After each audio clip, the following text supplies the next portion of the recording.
welcome to #Women You Are Power. Thank you so much for your time and just you joining us on this platform and sharing your story.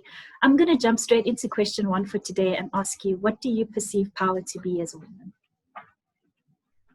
Well, great question. I've never been asked that question before. The very first thing that comes to mind would be education, no?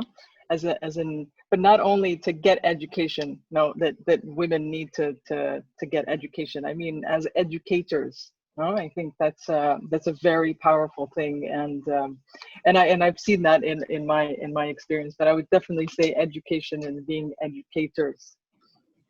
That's actually powerful, and I think it's something that, like you said, I don't think we think about that aspect at all. So that brings me to question 2 today, which is, how have you realized that power of being an educator in your own life?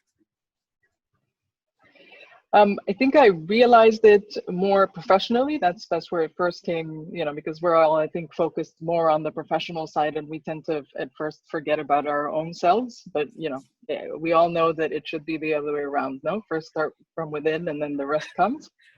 But I think I realized it because I started my career in sales and business development, and then when I moved to sales enablement, I started to learn that it's that whole.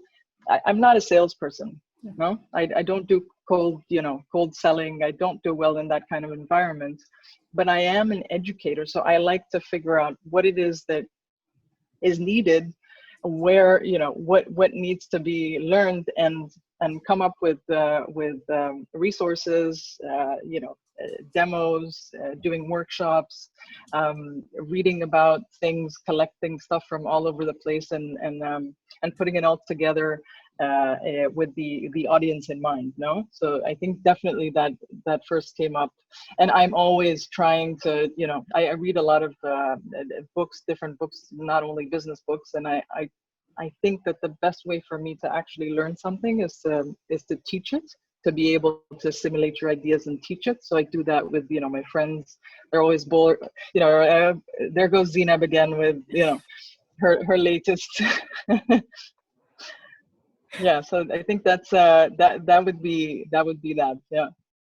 Zineb, we laugh, but that's exactly how I came to know you as well, is just your willingness or your capacity to educate. I mean, your posts on LinkedIn are all about that. Every single post I come across is hilarious, by the way, but not just that, you always leave us with having learned something from that post. And that's what I appreciate the most about your content and being connected to you. So I want to say thank you for that. That brings me now to our third question of the day, which is, and our final question, which is, how are you sharing that power, that realized power with the world? Touched upon it in the answer to the second question too, but I do professionally, of course, I'm the one that does the if we have to do a 3-minute demo. I think I've got the experience and the expertise to be able to come up with something that will be useful to the audience, and in that context. So definitely a lot of if there's anything to be done where you need to educate, that's definitely me. I've really made a space for myself. Sorry, go ahead.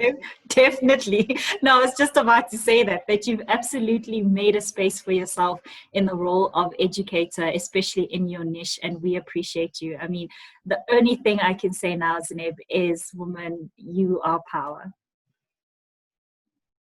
Thank you so much. Thank you so much. It's and I hope to be able to keep learning from others, and I have contact. I'm always connecting with people on LinkedIn. That's how we met too. So it's about these little you invest here, invest there, and I think it's the effect is much more powerful. It's the baby steps, the little things that you do, the little wins that make it so powerful.